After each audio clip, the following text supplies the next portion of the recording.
Fala galera, ligado aqui no canal do VSR, chegando para mais um vídeo. O tema do vídeo de agora: o dinheiro chegou e o transfer ban do Botafogo acabou. Agora o Botafogo pensa em registrar reforços, conseguir reforços, mas tem muita coisa ainda para fazer na SAF do Botafogo. É o tema do vídeo de agora, depois da vinheta.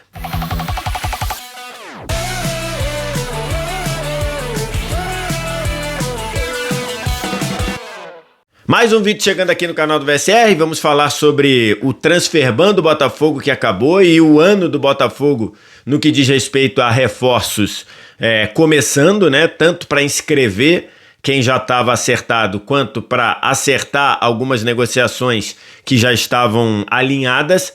Antes da gente começar a falar sobre isso, deixar o like, se inscrever no canal, tudo isso aqui embaixo também, primeiro comentário fixado, tem um link para você baixar o app do Flash Score, que é o app que eu uso aqui no canal do VSR para estatística e acompanhamento de jogos, classificação em tempo real.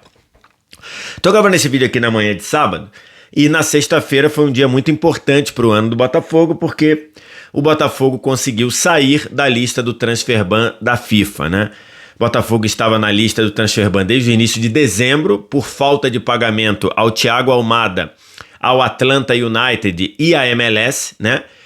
O Botafogo devia cerca de 30 milhões de dólares ao Atlanta United e à MLS pela contratação do Thiago Almada lá no meio de 2024, e depois do processo correr na FIFA, correr na Corte Arbitral do Esporte, o Botafogo foi considerado culpado e tinha que fazer o pagamento. Como não tinha feito, estava em transfer ban desde o início de dezembro. Sem esse pagamento e com o transfer ban, o Botafogo não... Uma das punições, a punição mais imediata, era a SAF do Botafogo não poder inscrever nenhum jogador. E aí, com isso, ele já tinha acertado a contratação do zagueiro Ítalo, do volante Wallace Davi, do atacante Villalba, e eles estavam treinando já lá no CT do Botafogo, mas não podiam ser inscritos. Na quinta-feira, chegaram até os cofres do Botafogo, mais ou menos 25 milhões de dólares de um empréstimo / aporte, né? O John Textor está tratando como um aporte, a imprensa que cobre o Botafogo trata como um empréstimo de mais ou menos 25 milhões de dólares, e com esse valor de 25 milhões de dólares, o Botafogo pagou, entrou em acordo com o Atlanta United, acertou lá algumas bases para sair do transfer ban e agora vai se movimentar. Eu vou ler essa reportagem aqui do fogão.net para a gente poder entender tudo, tá? Sem alternativas, Botafogo Social não se opõe a aporte de 50 milhões de Textor. SAF traça a solução sobre juros altos, para você poder entender. Sem oposição do Botafogo Associativo, que são os 10% do Botafogo, do clube Botafogo, antes de virar SAF, John Textor prometeu que a primeira parte do aporte-empréstimo de cerca de 50 milhões de dólares deve cair até quinta-feira para resolver o transfer ban. No canal Arena Alvinegra, o jornalista Bernardo Gentili trouxe mais detalhes.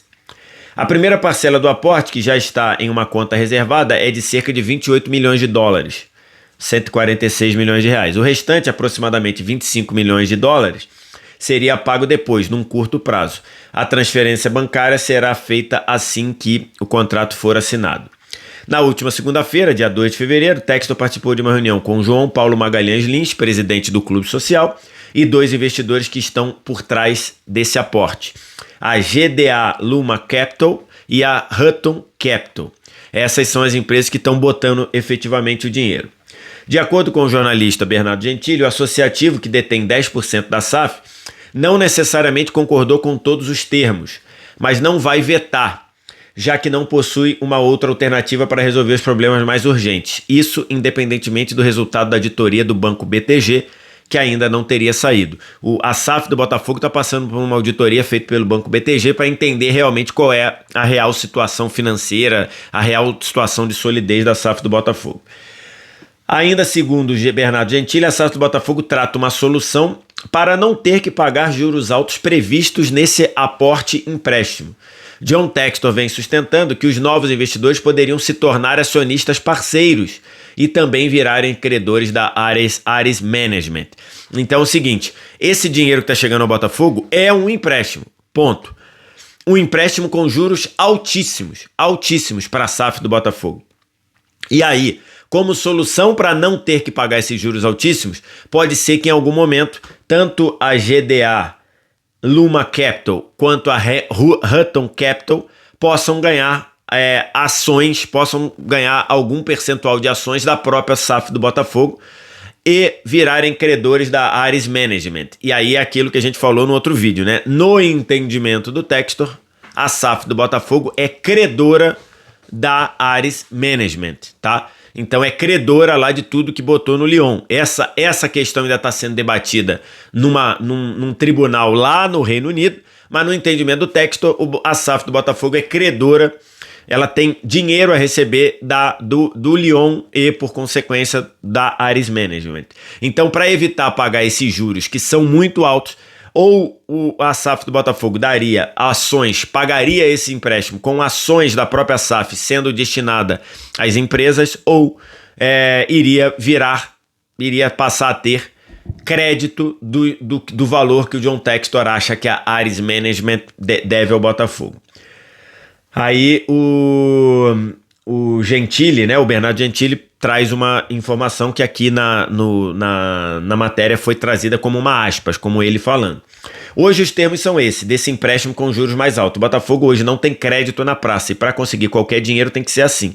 Existe uma solução nos bastidores para que o Botafogo, e no caso a SAF do Botafogo, não chegue a esse ponto de pagar esses juros caso não consiga pagar o empréstimo. Então esse é o ponto aí, tá? Então, para entender, chegou a primeira parte do empréstimo / aporte, que é um empréstimo. O Botafogo pegou desse dinheiro, pagou 10 milhões de dólares ao Atlanta United, e aí ficaram sobrando 20 milhões de dólares que serão parceladas em 4 prestações de 5 milhões de dólares. Assim, o Botafogo eliminou o transfer ban. E foi muito rápido o processo, né? Para acertar com o Atlanta United, para transferir o dinheiro, para o Atlanta comunicar a FIFA e para a FIFA baixar, tirar o transfer ban. Então, nesse momento que eu estou gravando esse vídeo, manhã de sábado, o Botafogo não está mais em transfer ban.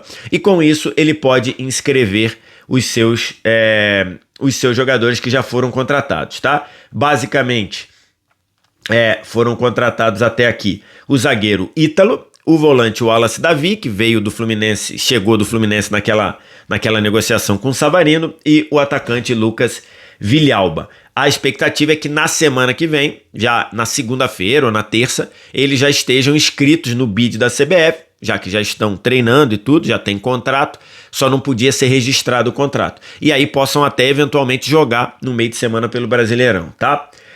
Esse é o ponto. E além disso, o Botafogo começa a avançar em 2 negociações que estavam muito bem encaminhadas. Uma é o ótimo volante Medina, o Christian Medina do Estudiantes, muito bom volante, mas com a capacidade incrível de voltar, marcar, bloquear e se apresentar, subir linha na frente. E aí, no caso, lá no Estudiantes, todo mundo já identificava, já entendia como o Medina sendo jogador já do Botafogo. E esse jogador vai chegar ao Botafogo de graça, entre aspas, né? Os empresários do Medina vão pagar a multa dele no Estudiantes, vão colocá-lo no Botafogo, e aí, lógico, vai ter ali um ganho de salário, né?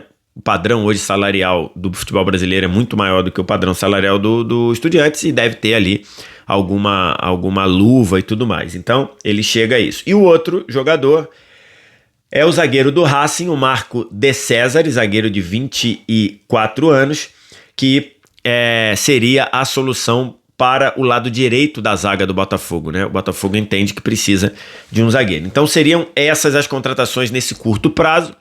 Os 3 que já estão e seriam registrados, mas esses 2 argentinos, esses que chegariam lá para compor esse grupo. E aí fica a questão do que de fato vai ser feito em termos de movimentação de jogadores. Por quê? Porque por algumas questões. O primeiro, o Botafogo ainda tem muitos compromissos a pagar. Por exemplo, o Vélez entrou na FIFA contra o Botafogo cobrando 1.600.000 dólares da compra do Montoro, que segundo o Vélez tem muita coisa a ser paga ainda. Depois que o Botafogo, depois que o Vélez acionou a FIFA cobrando esse valor, o Botafogo pagou uma parcela, mas ainda, segundo o Vélez,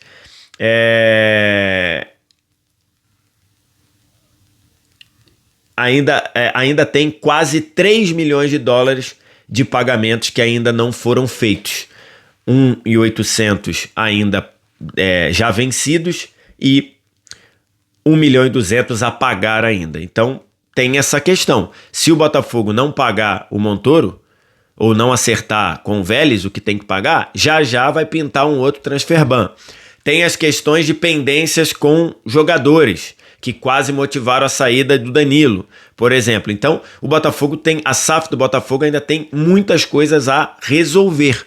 Ainda tem pendências a resolver. A expectativa é que pegue esse valor que chegou agora, esse empréstimo, essa primeira parte de mais ou menos 25 milhões de dólares, 10 já foram lá para pagar o Almada, então estaria sobrando aí mais ou menos de 10 a 15 milhões de dólares para você pagar essas coisas mais urgentes. E tem a preocupação do empréstimo com juros altíssimos, né? Então essa é a questão do Botafogo. A coisa urgente, que era o transfer ban, foi resolvido. O Botafogo vai conseguir inscrever jogadores. E o Botafogo tinha pressa para inscrever jogadores. Por quê? Porque no dia, a data limite para inscrever jogadores para a segunda e terceira fases da Libertadores, que a gente chama aqui de pré-Libertadores, essa data era até o dia 13 de fevereiro, que é sexta-feira que vem. Então assim, o Botafogo tinha até sexta-feira que vem para inscrever os jogadores para poderem jogar na segunda e na terceira fase da Libertadores, que é o que a gente chama aqui de pré-Libertadores. Então, esses 3 que já estão lá vão ser inscritos para a Libertadores e os 2 que estão chegando, vamos ver se vai dar tempo de fazer todo o trâmite, o De César e o Medina, para inscrever. Fora isso, ainda tem muita coisa para o John Textor arrumar. Muita coisa. Por exemplo, o Tairo Arruda, que era o CEO da SAF do Botafogo, que estava com o John Textor há muito tempo, que foi inclusive uma das pessoas importantes para convencer o John Textor a fazer o aporte, a comprar a SAF do Botafogo lá atrás, lá em 22, acabou saindo, porque claramente bateu de frente com o John Textor, acabou saindo. Quem deve ficar como CEO deve ser o Daniel Caixeiro, que era uma espécie de sócio do próprio Tairo Arruda. Então, mas o Tairo Arruda saiu. E o Textor, no meio daquele desgaste todo, falou: não vai acontecer nada, o Tairo Arruda continua sendo meu homem de confiança e tudo mais. E no fim, ele acabou saindo. O Tairo dizendo que chegou o momento de sair, que o Botafogo tem que ser. O projeto do Botafogo tem que ser maior do que as pessoas, mas ele acabou saindo. Outro ponto, os empréstimos altos são muito altos. Como é que o Botafogo vai conseguir evitar esse pagamento de empréstimo? Vai passar ações para essas 2 empresas que fizeram aporte? O associativo vai concordar com isso? Então, assim, tem toda uma questão, além dos débitos que estão pendentes. Débito de direito de imagem, débito do Montoro com o Vélez. Então, assim, falta muita coisa para arrumar na SAF do Botafogo. Como o Bernardo Gentili falou na entrevista, na reportagem, o Botafogo está sem crédito na praça. Então, esse aporte aqui de 50 milhões de dólares, ele tem que ser um aporte para o Botafogo arrumar definitivamente a casa, a SAF do Botafogo. Porque senão vai ficar muito complicado para frente. Porque senão você vai precisar de mais aporte, mais dinheiro. E aí você tem a capacidade de pagamento disso, a capacidade de gerar dinheiro para pagar isso. Tem as questões judiciais de tribunal que estão lá na Europa, na França e na Inglaterra. Tem a questão do fair play financeiro, que a partir de 1 de janeiro de 2026 está em vigor. Então, o Botafogo tem muita coisa a arrumar na SAF do Botafogo nesse momento. Já fez aí um movimento de resolver no curto prazo, resolver o problema de curto prazo, que era o transfer ban, mas ainda tem muita coisa para ser resolvido e é importante que haja transparência. Quero te ouvir. O que você acha? O que você pensa? Diz aqui embaixo nos comentários. O que você acha disso? Como é que você acha que o Textor vai sair dessa? No mais, like, se inscreve no canal, sininho das notificações, vem no primeiro comentário fixado para clicar nesse link do primeiro comentário para baixar o app do Flash Score totalmente de graça para você. Obrigado demais pela audiência, um abraço. Tchau!